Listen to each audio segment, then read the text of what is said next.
அன்புக்குரியவர்களே வணக்கம். உங்கள் செல்வம் எங்குள்ளதோ அங்கே உங்கள் உள்ளமும் இருக்கும்.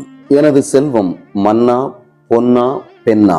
மண்ணும் அழிந்து போகும், பெண்ணும் அழிந்து போகும், பொன்னும் அழிந்து போகும். இவை அனைத்தும் அழிந்து போகக்கூடிய செல்வங்கள். ஆனால் அழியாத செல்வம் ஒன்று உண்டு.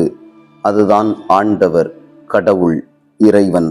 பவுலடிகளார் இந்த அழியாத செல்வத்தை பெரும்பொருட்டே பல்வேறு துன்பங்களை இயேசுவுக்காக பட்டதாக முதல் வாசகத்தில் நமக்கு கூறுகிறார்.